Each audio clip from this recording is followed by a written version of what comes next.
lost 14 in a row. And just how big was tonight from that historical perspective? Yeah, I mean, we talked about it after the game. We didn't really talk about it, before the game, but none of us, the players weren't here. It's a different team. And right now we're a really confident team on the road. I mean, I think that everybody can see that. We came, we got on the plane with the thought process of winning this game and not being satisfied with how we've played. And, when a team wins at this pace, you got a group that's not satisfied, a group that's, that's hungry and wants to continue to get better. I didn't think we played that great in the first half, but certainly in the second half. And we did outscore by 3 in the first half and by 5 in the second half, scored 82 points. The most impressive thing is just 6 turnovers against a team that really turns people over and is aggressive defensively. So proud of the fact that we out-rebounded. Great job taking care of the basketball on the road as well. And then you guys outscored them. I think, they're up by 6 and they're at home and, they're a pretty good team. And you're thinking, well, Florida might pull it out again. And then you guys put a 28-14 run on them. And just what do you think keyed that? I thought Devo Davis was absolutely phenomenal. We wanted to get out and transition a little bit more. I thought we were a little bit too stagnant. They went to a zone. We hit a 3.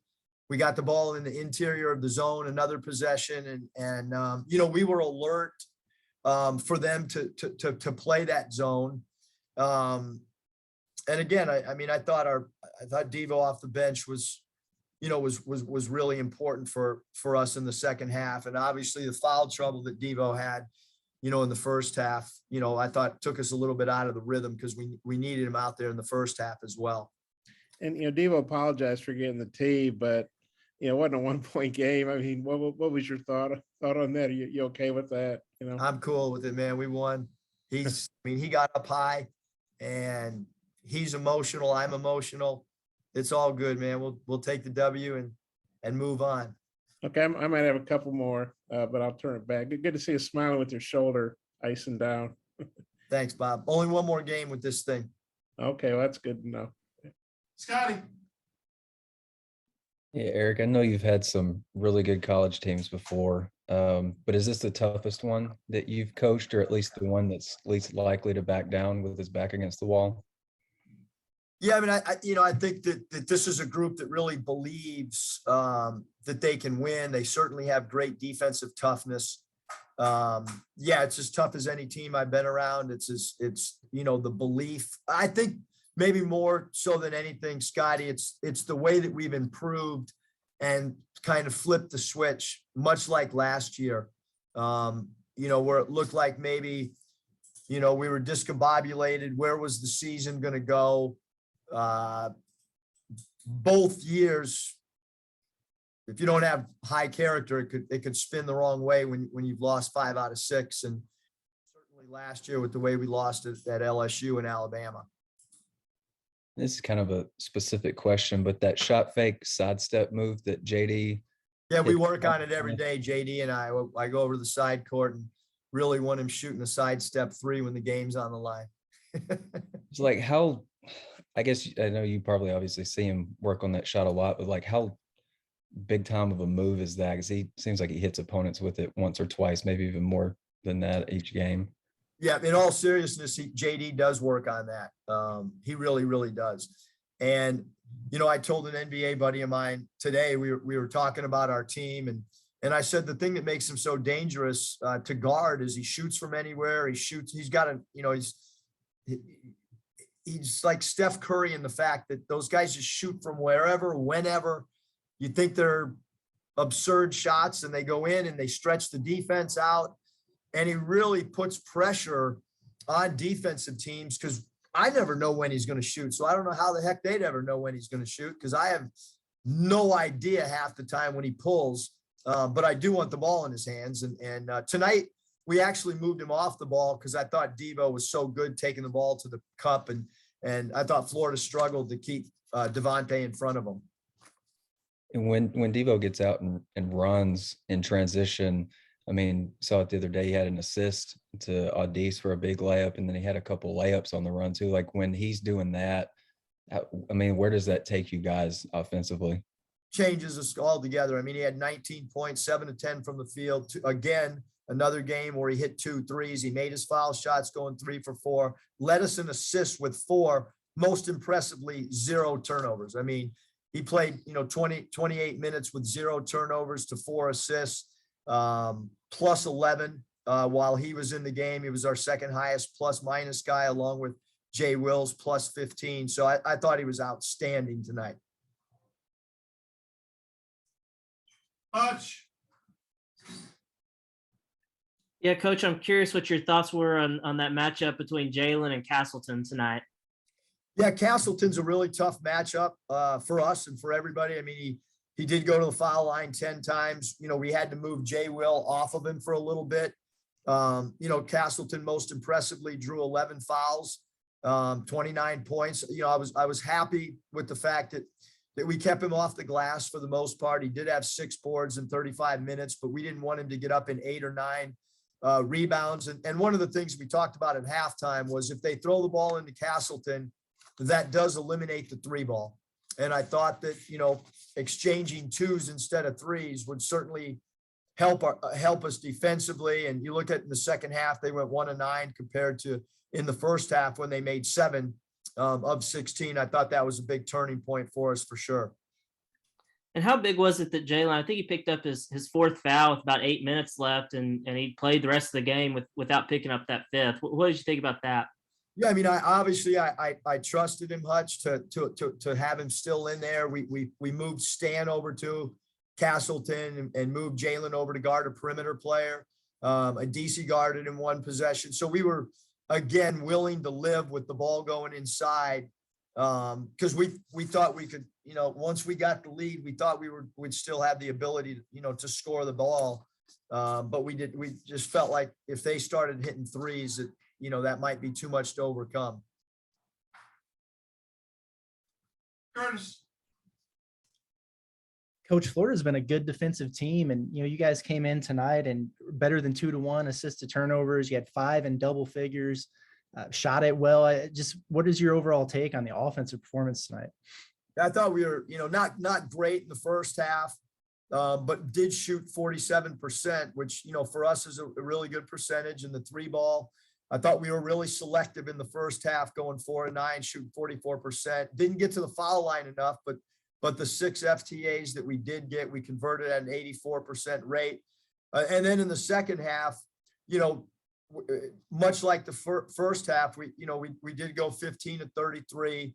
And still shot the 3 decently with 3 and 9. But the biggest factor I thought you guys was our ability to draw free throws. Just 6 in the first half and 14 in the second half, and then being able to make them at an 7% rate, I thought, was kind of the difference offensively for us. And you've mentioned a lot just how difficult it is to win on the road in this league. That's 5 SEC wins on the road now. What do you think about the way this group has traveled and competed? Awesome. I mean, again, we could have won that game in Bama. We were right there. We get, and that stings still. But I'm not a big hockey fan, but Daryl Sutter with the Calgary Flames, he said it best. They're playing really well. And he said, I don't care if we win 10 straight unless it's in the playoffs. And so for us, it's just, we got another game coming Saturday against Kentucky. And how do we get ourselves ready to play another 1-game series? Obviously we got 2 home games and then the final game in Tennessee. So take 1 game at a time and keep following the game plan and keep diving into our preparation like they have. They've done an incredible job. Christina. Were you surprised at all when Florida came out and made those 7 threes in the first half? And how did you kind of lock that down in the second half? Yeah. You think the Calgary Flame will send me a t-shirt since I gave a shout out to him? Christina, I thought that, Appleby played so well in their last game. And he made so many big shots. I would say him coming out, knocking 2 down right away is on me. I made the decision to put a DC on him. instead of our point guard. And I felt like maybe length because the DC had done such a good job guarding Tennessee's smaller guards. But Appleby hit a baseline out, catch and shoot where we were a little bit late getting to him. And then because the DC is used to digging in the post, the first one that 22 Appleby hit was off a post dig because we did want to dig down on Castleton early in the game. And so that I think those two in particular are on me. Fleming, we wanted to respect his three, but also respect his dribble drive. So that's kind of a scouting report 3 because he hit one of those early ones. So I would say, more so than the players, those threes in particular are on me and decisions that I made going into the game. 5-5 question, please. Yeah, Eric, I think Mike had this in his notes. You guys, I guess, are now like 11-0 on these short turnarounds, Saturday, Tuesday, or maybe it's other days, but like 2 or 3 days to prepare your and I think the 6 or 7 Tuesdays in a row you've won. Just what do you make of that? Well, I think that when you play with the quick turnaround, you've got to be very clear, very concise with your game plan. You've got to make sure that you don't overload your team. I thought in the second half, we made it a little simpler than maybe what we did at the beginning of the game. Just something as simple as, hey, no more threes, knock it off. If it goes into Castleton, we'll live with it. Play him a little bit more straight up. Don't help and dig and sag and spy on him. Stop it. And obviously, I don't know if it was our defense or they missed some, but obviously 1 and 9 was much, much different than what we saw the first half, which was 7 threes. I think the Flames might have been in Atlanta when you were coaching with the Hawks. Did you ever go to a Flames game? Yeah, they were the Thrashers. Thrashers. Okay. I can't. Atlanta Thrashers, owned by the same owners. Okay, I'm not a hockey guy either. Well, you should have gotten good tickets then. I got great tickets. Not a lot of NHL fans in Atlanta, I can tell you that, at least when I was there. Okay. Coach, appreciate See you it. guys. Hey, Mike, what is that stat? You had it in the notes. It was, I don't know where's our locker room? Just around the corner on the left. This way? Yeah. I'll send an email shortly, everybody. oh, okay. Bob. Yeah. Yeah, it was with 2 or fewer days rest, 10-0. Okay. Well, 11-0 now, right? Saturday, Tuesday, or Wednesday, Saturday, or the Kansas City back-to-back games. Right, I got you. I knew it was something like 2 days or fewer. Okay. Well, thanks. All right, see y'all. That's you're the first basketball SID to win at Florida, and I can't